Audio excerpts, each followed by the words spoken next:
Hello there. Today's garden bird is a real beauty, and I'm going to give you some clues to see if you can guess which garden bird it is. So first clue is it has a yellow patch on its wings, and the second clue is that it's not very big, bigger than blue tit, but not very big. It's about 12 centimetres tall, so that's about the same length as my red crayon. A third clue is that they have a bright red face, which is very similar to the colour of my face after I've been for a run in the morning. And the fourth clue is that a group of these birds are called a charm because they're very charming. Any ideas? If you guessed goldfinch, you're absolutely right. Well done. And this is the kit you'll need to draw along with me today.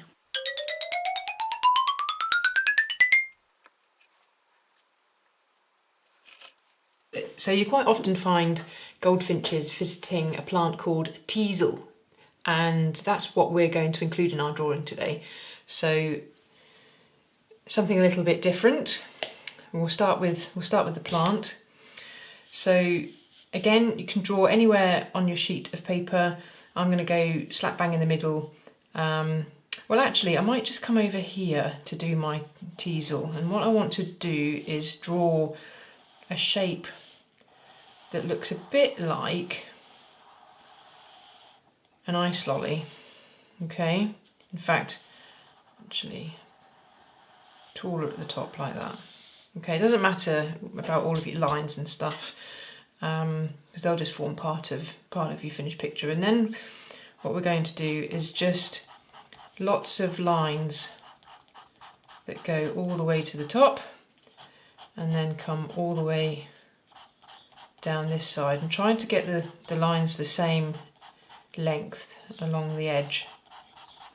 Okay, and then come back to this side and do some more lines, but ever so slightly further in. And we're going to continue this until we've got our teasel all filled in. Teasels are quite spiky plants, and the reason goldfinches like to visit them is because they like to eat the seeds that they can get from inside. So there you are. So there's our teasel, and we'll give it a stem. So just a little square at the bottom there, and then just a long stem there. And then they also have these kind of spiky leaves that come out like that. Okay.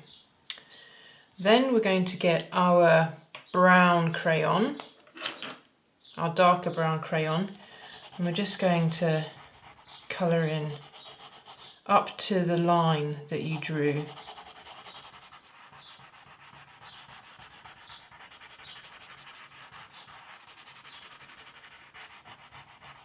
And then down the stem. And then we're going to take our other colour brown crayon pencil and just go up the middle like that.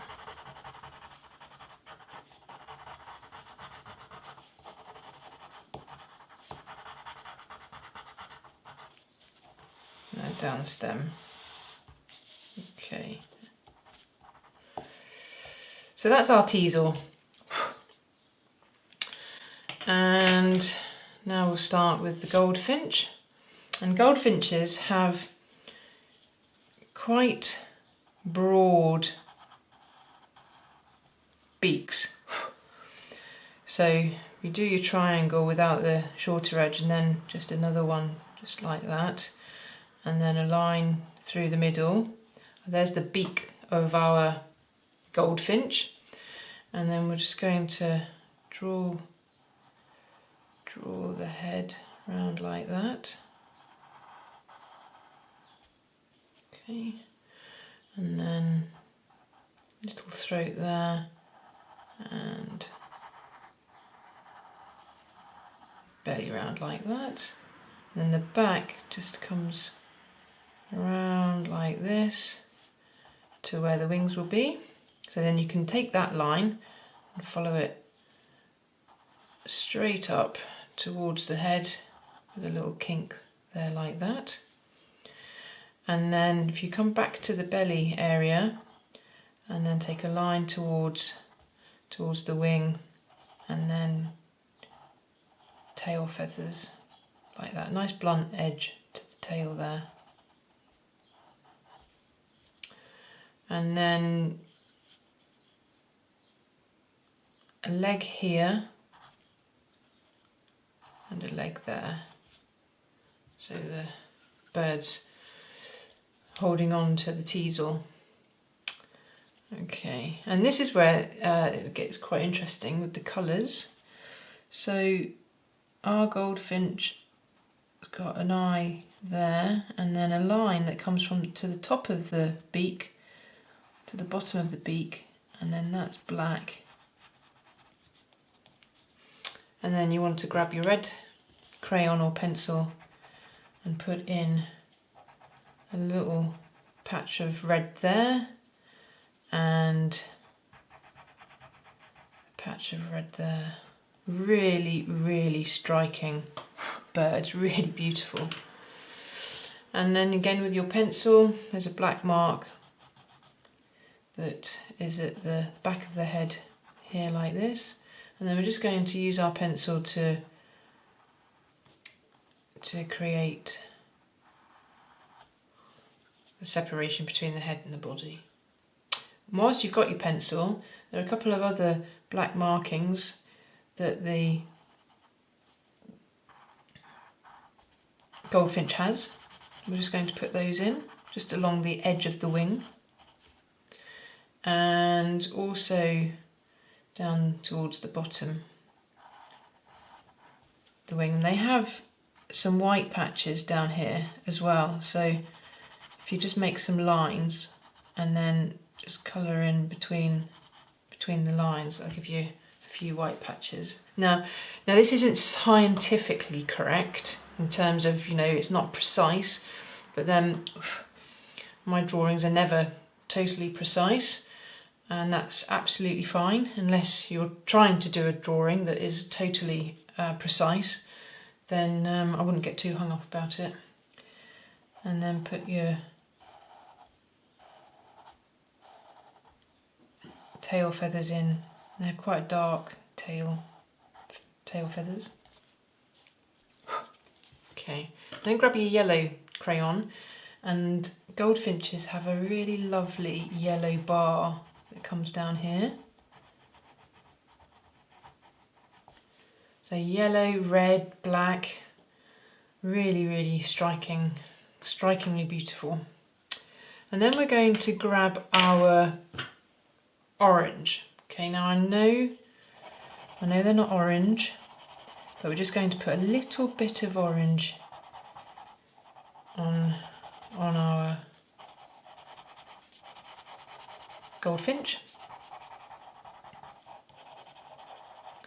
And then we're going to take our darker brown and just gently go over the top,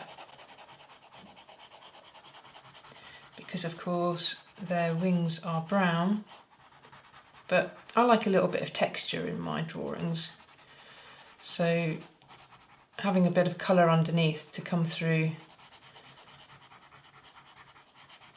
I think is quite nice.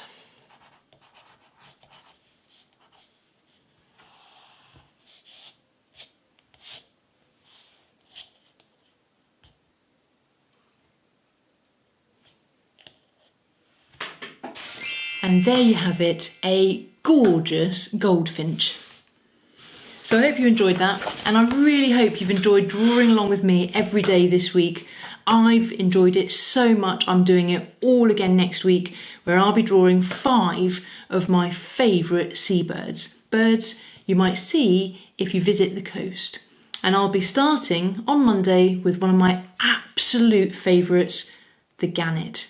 And if you're not quite sure what a gannet looks like, here's a little preview.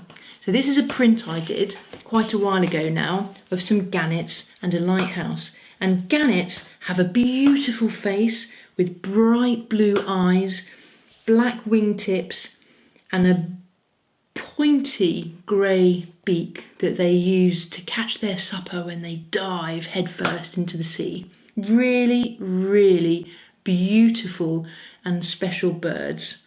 And that's what we'll be drawing on Monday. So I look forward to seeing you then. But in the meantime, have a lovely weekend when it arrives. Bye-bye.